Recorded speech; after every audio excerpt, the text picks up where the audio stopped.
imagine if your teacher went onto TikTok and started telling her followers that you and your classmates can't read. My first thought watching this, shouldn't you be doing something about this? Put the phone down and teach them. But the reason these videos are going viral isn't because they're entertaining, it's because they're true. And the numbers are so bad that I genuinely had to check them twice. The 2024 NAEP results showed that 40% of 4th graders can't read at a basic level. That, by the way, is the worst result in over 2 decades of testing. Among 8th graders, 1 in 3 can't identify the main idea in a passage. And scores have dropped back to 1992 levels. 32 years of progress completely erased. And it's not just America. The UK's National Literacy Trust found that reading enjoyment among 8 to 18-year-olds has fallen to its lowest level in 20 years. Just 32.7% enjoy reading in their free time. Yes, America's got it worse, but the rest of us aren't far behind. So who's to blame for this? Because somebody is. These kids didn't do it to themselves, they're just kids. And I think the story of how we got here is one of the most important stories that nobody's properly telling. Because everyone wants to point the finger at children. Gen Alpha is cooked. These kids are illiterate.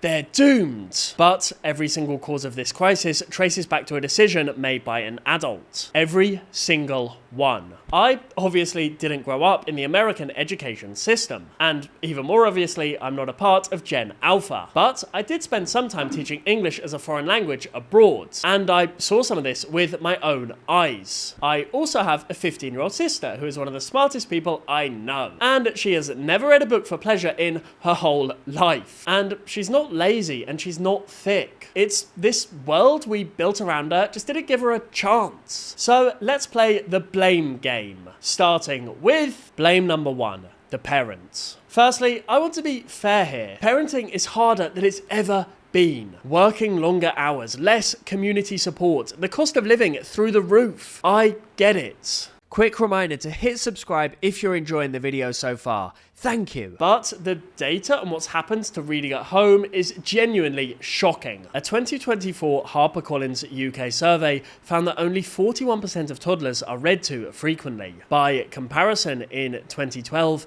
that figure was 64%. So, in just 12 years, millions of bedtime stories just stopped happening. Furthermore, 22% of baby boys are rarely or never read to at all. 1 in 5 boys are growing up in homes where nobody sits down and reads them a story. And what filled that gap? Screens! The Hospital for Sick Children in Canada found that for every 30-minute increase in daily tablet time among toddlers, the risk of expressive language delay rises 49%. We swapped books for iPads and now the toddlers can't talk. Yay! As one person put it, I literally don't care what anyone says, it all comes down to parenting. I grew up with phonics flashcards, Dr. Seuss books, and a mum who would read to us every night. Through pretty much all of K-12, I read well above my grade level. I even told my mum this morning that I give her all the credit for my literacy skills, because if I had not had a mum who actually cared about teaching her children, I would probably struggle with literacy too. Yes, parents are the problem, but they could also be the solution. Another person said, I feel like not teaching your kid to read should be considered child abuse. Strong words. But when 1 in 5 baby boys aren't being read to at home, I'm not sure they're wrong. Now, here's where it gets uncomfortable. A striking 44% of parents now believe children don't need to know how to use books before starting school. Think about that. There are kids going to school on their first day, never having seen a book before in their lives. Dude, that's scary. And there's a class dimension to this that we simply can't ignore. More than half of families living in poverty have no children books in their home at all. The kids who need the books the most are the ones least likely to have them, somebody said. At this point, when I have a baby, I'm only about to let the child have toys instead of a phone. That's the instinct, and it's undoubtedly the right one. But here's what I keep thinking about, and this is where my sister comes in. My sister is a smart and funny person who I have no doubt will go on to have an incredibly successful future career. But not once has she read a book for pleasure, and she even finds it hard to sit through an episode of Doctor Who. Even the good ones, and I will fight you over which ones they are. And it would be very easy for me to say, what's wrong with kids today, and sound exactly like every other adult moaning about the next generation. But I don't think it was her. I think it was what was done to her. Because when I was her age, I had 1 hour of computer time a day. Not smartphone time, computer time. And that hour was purposeful. I was gaming, or I was posting in forums, or I was doing something that required me to actually engage with text on a screen. I wasn't doom scrolling. I wasn't flicking through reels. The technology I had access to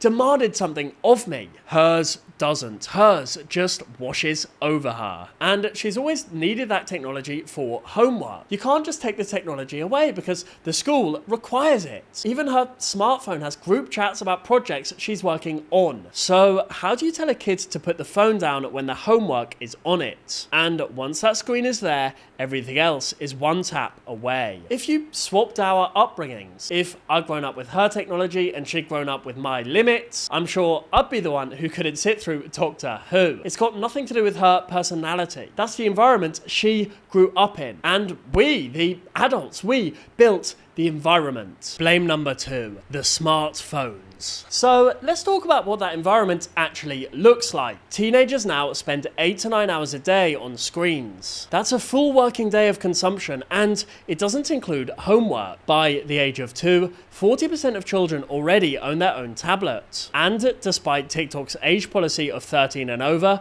30% of UK children aged 5 to 7 use the platform. Yep, there are 5-year-olds on TikTok. We're cooked. As someone wrote, get them off the freaking phones. The apps are breaking their brains. It's beyond ridiculous that nobody thinks this isn't an issue, and the brain science backs that up. Dr. John Hutton at Cincinnati Children's Hospital put preschoolers in MRI scanners and found that the more screen time a child had, the less developed the parts of their brain responsible for language and literacy were. The brain regions that should be growing at that age were actually thinner, as Hutton put it. Our brains are essentially analog organs that evolved over millennia to process the real world. We're collapsing all of these experiences into audiovisual experiences and then expecting the brain to develop normally. And then there's what researchers are calling TikTok brain. Gloria Mark at UC Irvine found that the average attention span on digital devices has collapsed from 2.5 minutes in 2004 to just 47 seconds today. 47 seconds. That's less time than it takes to boil a kettle. And TikTok is built around that. Every video is a hit of dopamine, and the next one starts before you've even processed the last. So we've trained an entire generation of brains to expect a new reward every few seconds. And then we hand them a book and wonder why they can't get past page 1. An early years teacher on Reddit described the reality in their classroom. Our real concern is attention span. We're lucky if they can sit still and concentrate for a full minute, and engagement is such that they have to go over things more than we used to. This lack of attention leaks into their social and emotional development, as well as with them finding it difficult to form lasting bonds with their peers and develop imaginative play. We do all we can, but constantly feel like it's an increasingly uphill struggle. A teacher and TikTok creator called Gabe Danabring told Newsweek,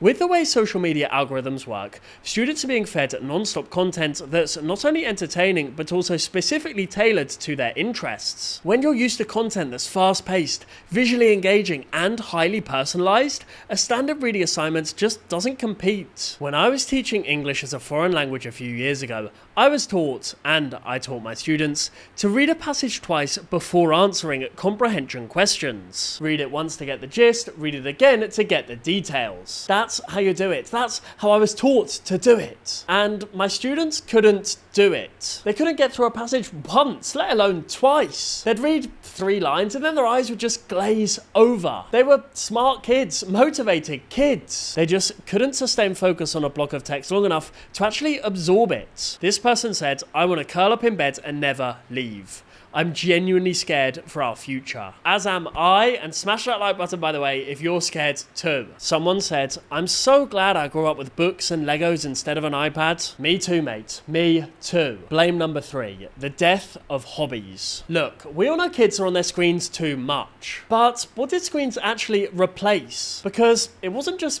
books, it was everything. Children age 6 to 17 now spend 7 minutes per day in unstructured outdoor play. 7 minutes. That's less time than it takes to watch the intro of a Marvel film. In a 2004 survey, 71% of mothers said they played outdoors every day as children, but only 26% said their own kids did the same. That generation of kids who stopped going outside, they're Gen Alpha's parents now. Funny how that works. And this matters, because hobbies are how kids learn to read without actually realizing they're learning to read. A child who loves dinosaurs reads about dinosaurs. A child who loves cooking reads recipes. A child who loves Lego reads the instructions. The hobby creates the reason. Take the hobbies away and you take the reasons away. And what are you left with? A kid who only reads when schools force them to, which is exactly what we've got. This comment stuck with me. Who among Gen Alpha is going to want to write quirky fanfics,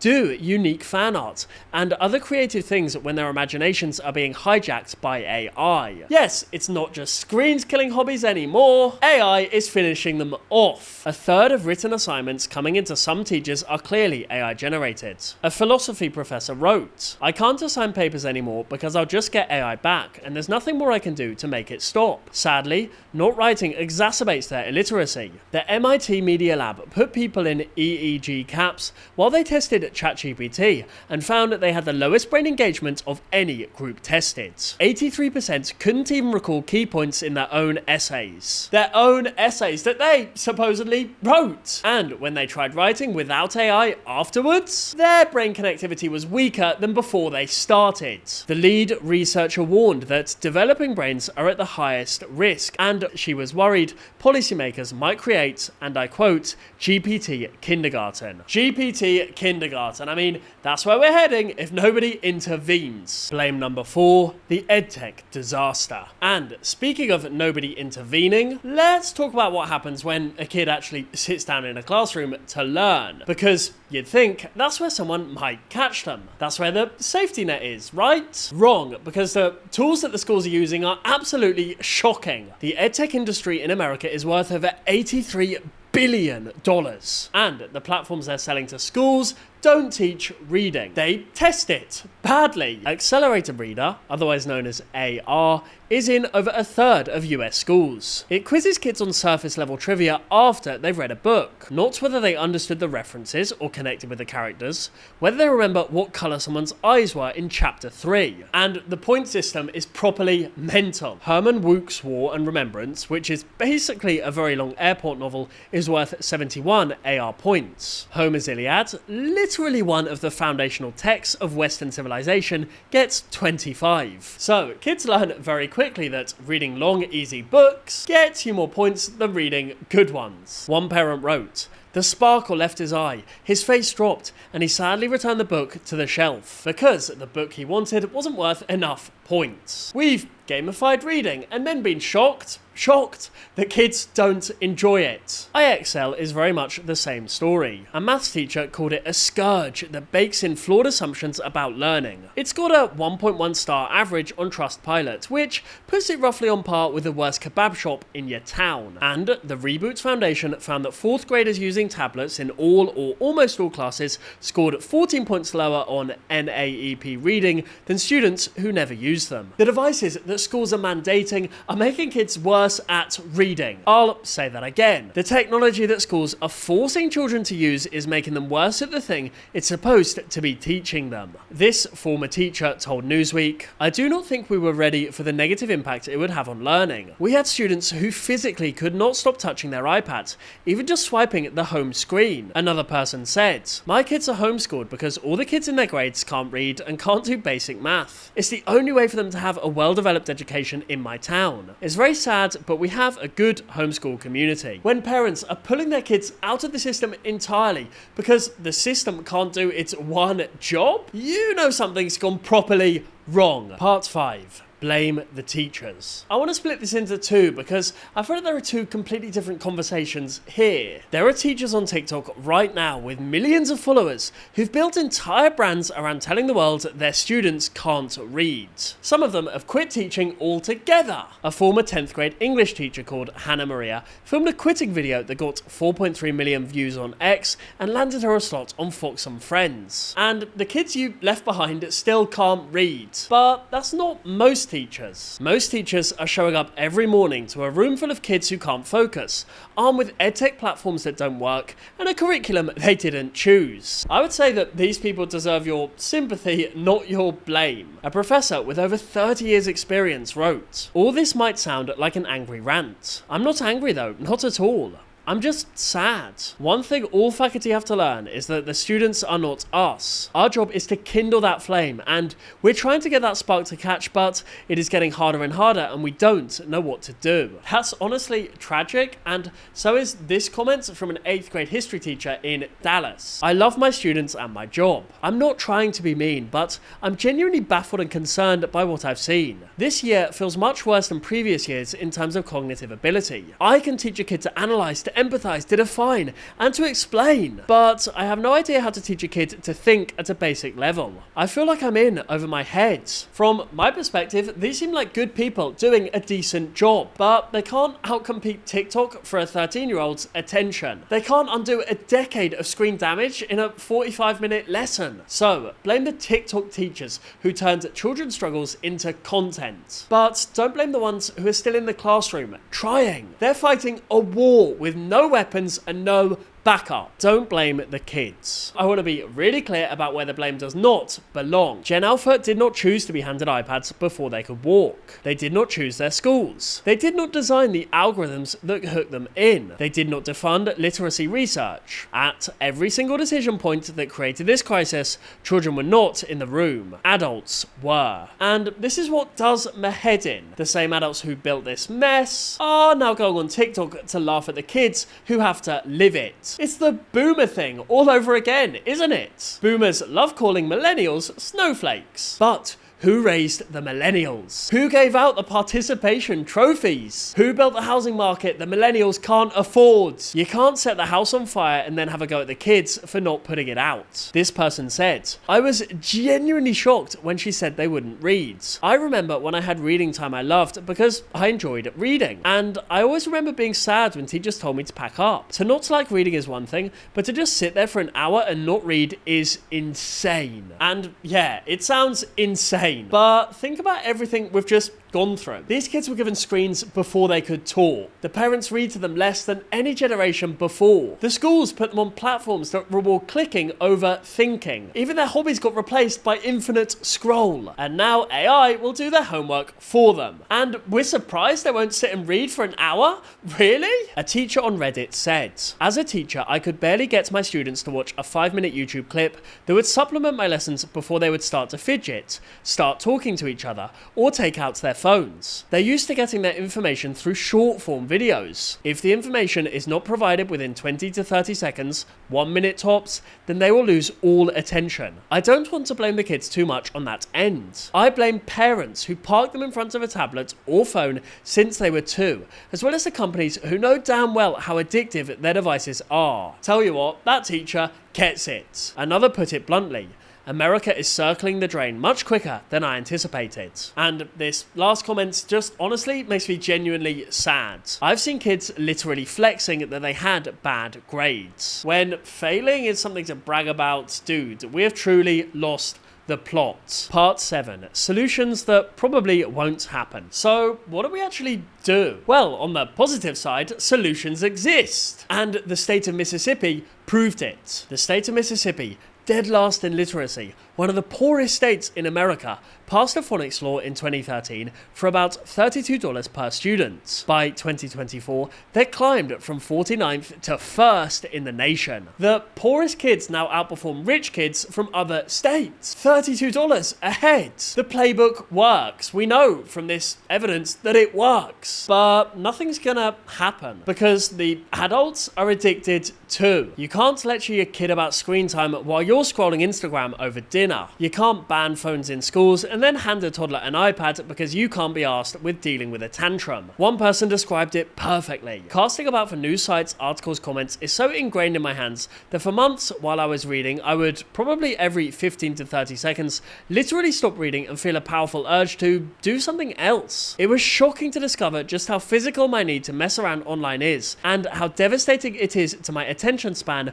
or ability to retain information. That's an adult describing themselves. And we expect kids to be better? The end. Gen Beta. There's another generation coming. Generation Beta. Born from 2025 onwards. And everything I described is going to be worse for them. Because Gen Beta won't just inherit Gen Alpha's problems, they'll inherit AI on top of it. The Brookings Institute found students are already cognitively offloading everything onto chatbots. One student told researchers, "It's easy, you don't need to use your brain." Marianne Wolf, UCLA neuroscientist, spent a whole career studying how the brain reads, tried to reread a novel she'd loved in graduate school and couldn't do it. Years of screens have rewired her brain. If she, this professor, lost the ability to read deeply, then what chance do these kids even have? She warns, what is built can be unbuilt. And that's what our digital culture might be doing. So, if, pray tell, you're a parent watching this, please read to your kids tonight. A real book. It costs nothing and it might genuinely be the most important thing you ever do. And if you're Gen Alpha or even Gen Z watching this, just know that you're not broken. Adults built this world and, well, you're just living in it. And you deserve so much better. 95% of children can learn to read. Mississippi proved it for just $32 a head. The capacity was always there. We just wasted time. I want to hear from you guys. Who do you think's to blame for this whole mess? Is it parents? Is it teachers? Is it smartphones? Let me know what you think in that comment section below. Thank you so much for watching my video. Please remember to leave a like if you made it to the end, you absolute hero. See you soon. Snipe, snap, out.